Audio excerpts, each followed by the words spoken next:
welcome to the final episode of this series. Of course, naturally, the Road to WrestleMania completed with WrestleMania 36. The first thing I'm going to do is just look through the storylines that I've booked and see how much heat we've got on each storyline. And actually, as I look through, these storylines aren't as hot as I'd expected them to be. We had some great segments on those two go-home shows, and actually, we've not really got much heat.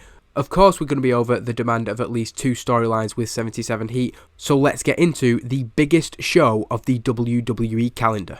The marathon that is WrestleMania begins with the Kickoff Show and the Andre the Giant Memorial Battle Royal. Apollo Crews, I see, was off his game, but really, who wouldn't be with an inflamed groin? It's a decent opener, and Shorty G wins the Battle Royal. The storyline for him throughout the year has been basically his height, King Corbin bullying him, and then at the start of this save, Sheamus bullying him. He last eliminates Sheamus to win the Memorial Battle Royal trophy. Just the contrast between him being a short guy and the size of the trophy being the interesting thing, I suppose. Sheamus the last eliminated, as I said. Cesaro and Otis made up the last four, and it's just getting everybody who wasn't booked onto the card. The same can be said for the second match, but before then, there's just a note that Zack Ryder came out. He was not booked for the Battle Royal, but he pinned Eric Rowan after his elimination, the first ever person to win the 24/7 title at WrestleMania, so that's a little moment for him. As I said, that second match is the other Battle Royal, the Women's Battle Royal, Ember Moon returning to pick up the victory.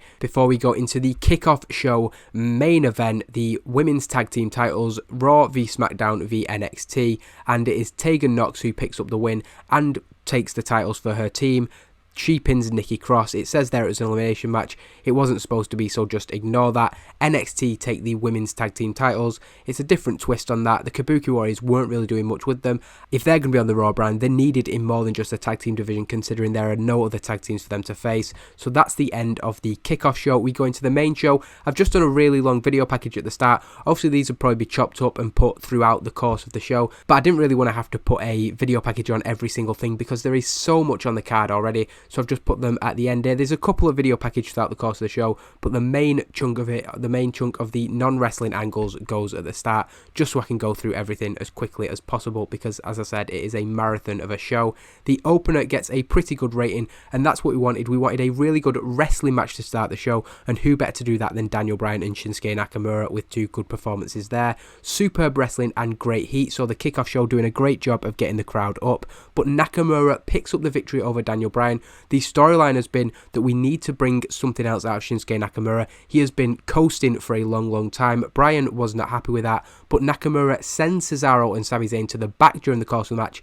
He can do it alone, and he backs that up by showing the intensity that people think that he's lacked and defeating Daniel Bryan. It's not a face turn though. He celebrates without the help being needed, but refuses a handshake from Daniel Bryan after the match. If I was continuing this save, we would do maybe a face turn for Shinsuke Nakamura, and then him and Bryan in a bit of a unlikely alliance against Cesaro and Sami Zayn. But for now, he is refusing to shake hands with Daniel Bryan, who has been pretty disrespectful of him and of Sami Zayn during the build-up to this match. The second match of the night sees Kevin Owens and Samoa Joe successfully retain the Raw Tag Team titles against the Viking Raiders and AOP, two guys who I'd want to do better things with on WrestleMania, but just because of how stacked the card is, there were going to be some people left off from important matches. It's an okay match, and it is a title defense for them at WrestleMania, so they can't complain too much. They celebrate their victory in the ring. As we go into the third match of the night, Bayley v Sasha Banks. Of course, they have that well-known match from TakeOver Brooklyn, I think it was, where they had an excellent, one of the best women's matches ever, certainly up till that point. Sasha Banks puts in a good performance, Bayley not so good, but they do have great chemistry, and Sasha Banks wins the SmackDown Women's title. We wanted them to just go out and try and emulate that TakeOver match. It's not quite as good as that, but it's still a decent match as we continue with the show. Sasha Banks celebrating in the ring. We then get a video package, a separate video package for Seth Rollins and Edge. The reason for this is because it is one of the key storylines I've done. Edge returned at the Royal Rumble, and the night after, in the first episode of this series, he cut a promo saying that that was closure for him. When he retired in 2011, it was not through his choice, but after returning at the Royal Rumble and putting in a good performance, he was ready to finally close that chapter. Seth Rollins wouldn't allow him to do that, however, as he attacked him from behind with AOP and Buddy Murphy, taking Edge out for a number of months. Edge eventually returned looking for revenge on Seth Rollins, saying that he had lit the fire inside him once again. Last week on Raw, the go-home show, Seth Rollins got Christian in the same position that he had Edge in years ago when he was trying to get the authority back and blackmailing John Cena. He threatened to take Edge out permanently at that time, and he did the same to Christian on this week's Raw. We go into that match, which is a really good match. Credit to Seth Rollins with a 91 there, carrying the match against Edge, who hasn't wrestled in about 9 years. It's a 66, which is okay. Buddy Murphy and Christian both at ringside for their best friends. Buddy Murphy takes down Christian, albeit in a safe way, knowing that Christian has that career-ending injury. It's then a matter of Edge trying to overcome the odds, Buddy getting involved wherever he can, until John Cena makes a surprise, unannounced return to the WWE. He takes out Buddy Murphy, gives a salute to Edge, and rolls out the ring, heading up the back, gone as quickly as he came, helping Edge to victory as he hits a spear to Seth Rollins. It's just a way of giving Edge a victory in his return. Of course, he's going to be having... I don't know if he'll be a full-time member of the roster after WrestleMania, but he's certainly going to be having more than just this match. But it keeps Seth Rollins strong while giving Edge the victory in his return match. After the match, he celebrates a huge victory. Christian is okay after all. Edge is in a great mood. The next match is the Elimination Tag Team match for the SmackDown titles, but before that match begins, the New Day have a big announcement as Xavier Woods is back for WrestleMania and will be joining them at ringside. It does them no good, however. The elimination match, John Morrison and The Miz are the first team eliminated, meaning that we are guaranteed new champions on the show. The New Day are the next team out, and Jimmy and Jay are the last against Braun Strowman and Elias, but I just wanted to give a new team who've never held the titles the shot, so Braun Strowman and Elias win the match. Braun won the tag team titles with Nicholas a few years ago, so if he couldn't do it with Elias, there was seriously something wrong. The Miz putting in a great performance there. I'll have a look through the performances. There's some really good performances on this show so far. Kofi Kingston and The Miz particularly raising their game. The Miz was as good as Seth Rollins, so that shows what a good performance he put in a solid match. The new tag team champions then celebrate as we move into the United States Championship match. However, before the match begins, Ricochet makes his WWE return, attacking Rey Mysterio during his entrance and putting him through a ladder, whatever spot we want to do with that, maybe a dive from another ladder or maybe just powerbombing him through or something. We're turning Ricochet heel. There's two reasons for this. The first is that he is a bit stale as a character. I've seen a lot of criticism of him recently, so we're going to turn him heel, making him a cocky character. The idea, again, if we were going to go forward with this save, would be that he would maybe be managed by MVP, something like that, and just his in-ring skill matched with somebody who can hype him up on the microphone. There's another reason though, is that Rey Mysterio refused to compete in a ladder match at WrestleMania because his body's not in the right condition or something.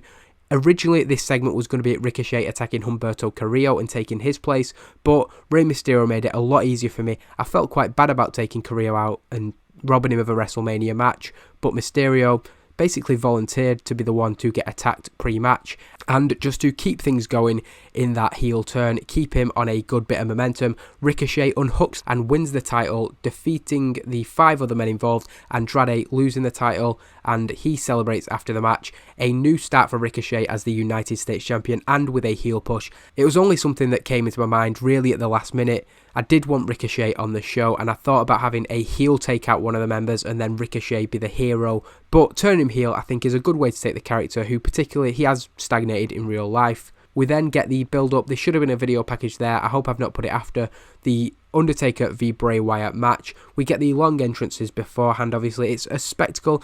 Undertaker is tired in a 15-minute match. I did try and slow build it. That's the lowest you can slow build, but understandably the Undertaker was tired. They didn't click, and as we see, it is a terrible match considering it's one of the main built-up matches. Sting and Kane have both been involved in the build-up. Kane as a Firefly Funhouse type Bray. He's wearing a blue sweater, quite disturbing really. He comes out during the match, tries to help Bray Wyatt, who seems to be his new leader. The lights go out, Sting takes out Kane. That leaves us with Bray Wyatt and The Undertaker one-on-one. We tried to just put a load of interference in to try and cover the fact that The Undertaker is old and tired and not what he once was. The Fiend puts The Undertaker down at WrestleMania and retains the Universal Championship.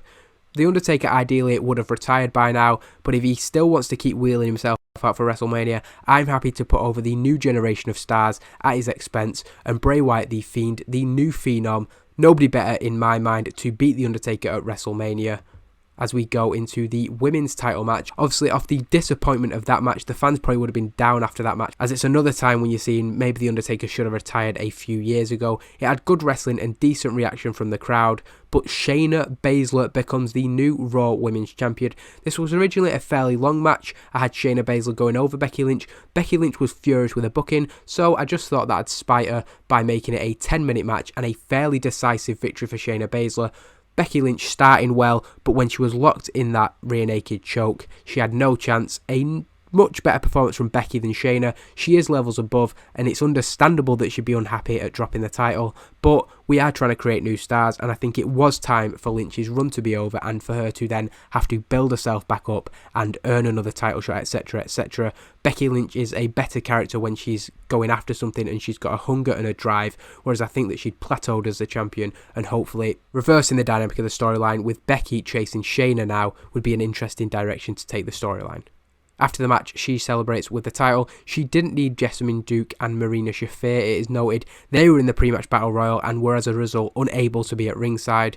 We then go into Randy Orton v AJ Styles. I will admit, I only just remembered that these two had a match at WrestleMania last year, so it's not been an exciting build for people watching probably because it's just going over old ground. AJ Styles beat Randy Orton last year at WrestleMania. I looked at that literally as I was booking the match in save, and therefore I'm giving Randy Orton the win, so it's 1-1 and they can build off that in the storyline going forward, maybe have a match at the next pay-per-view. Two good performances in a good match. AJ Styles originally was going to win it, but I didn't want Orton losing to him 2 years in a row, so it just makes that a little bit different as he celebrates in the ring.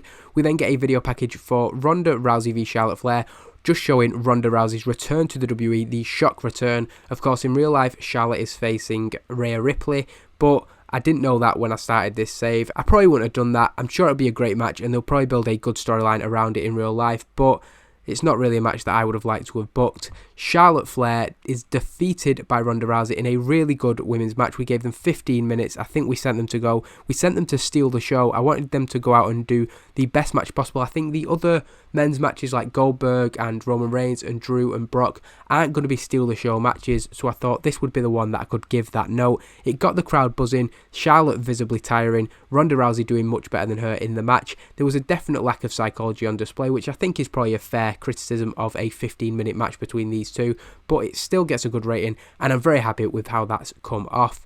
Ronda Rousey celebrates in the ring. Her and Shayna Baszler both winning their match, so potentially something in that. We've got Ronda and Becky with unfinished business, and Ronda and her best friend Shayna, so a little bit of momentum for the women's division as we go on. After the dust settles from that huge match, King Corbin comes out and cuts a promo. Of course, it has been advertised that Tyson Fury wants to knock his block off. He is sick of hearing from King Corbin on SmackDown, and that is basically what happens in the segment. It's a pretty good rated segment. Corbin not doing well without a script, flubbing his lines apparently on the biggest stage.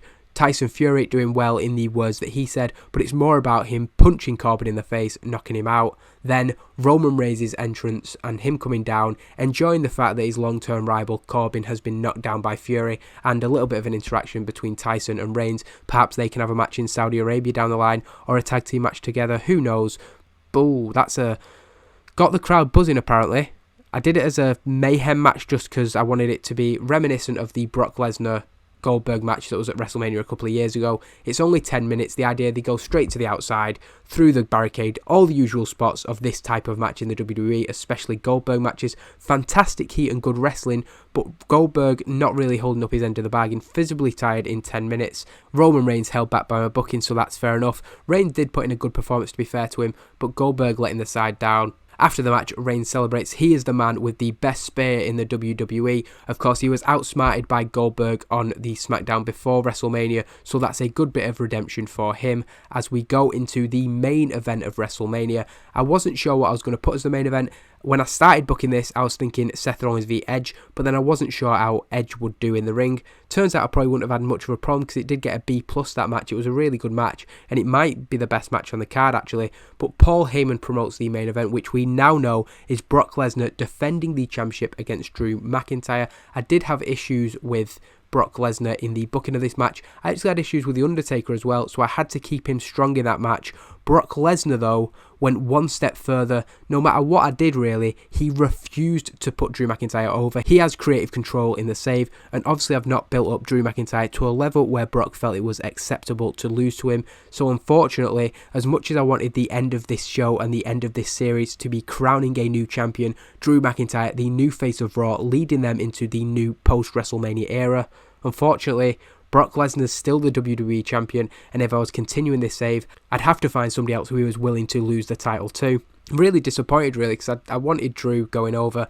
I wanted the image of Drew holding the title to end the show, and I could bring a nice bit of closure to the series. Drew McIntyre only getting a 67, so again, it's understandable why Brock doesn't want to lose to him. He's not getting the in-ring performances, and that probably indicates that he's not as over as we'd like from a main eventer at WrestleMania. It's still a good match, Brock Lesnar putting in a great performance, and we had great heat and good wrestling, a 87B+, so it's going to be a pretty good rating for WrestleMania. I don't think it'll be an A, I do think it'll be a B+, or maybe a B. A B+ 86. For a WWE pay-per-view, I'd be happy with that. For WrestleMania, you might expect a bit more. There was no standout matches, but I find that it's difficult with only booking 3 months to actually get anything that great. Perhaps that's a shortcoming of me as a player of the game, but I think if I was going to book to WrestleMania 37, I'd have some A matches definitely in there. Looking at this, what would be my main events of the next WrestleMania? I'm not really sure. Obviously, The Fiend cemented as a big star by defeating The Undertaker at WrestleMania. Roman Reigns defeating Goldberg, so that'd be a big main event, but probably not one that you could hold off until next year's WrestleMania. That's the series over, and I have to say, not just booking WrestleMania, but booking WWE in general is not something I enjoy. If I was ever going to book WWE again, I'd probably have to change WrestleMania into a 2-day event. I don't know if that's ever likely going to happen in real life, but it's just so long. I think I booked 15 or 16 matches on the card, including the Kickoff Show, and that's probably what we're going to get on WrestleMania in real life. It just really is too long, and it puts me off booking WWE in general, the fact that we've got a 3-hour Raw, 2-hour SmackDown, and the B shows every week. But with that said, this is the series over, and I suppose we'll see what the WWE does in real life at WrestleMania 36.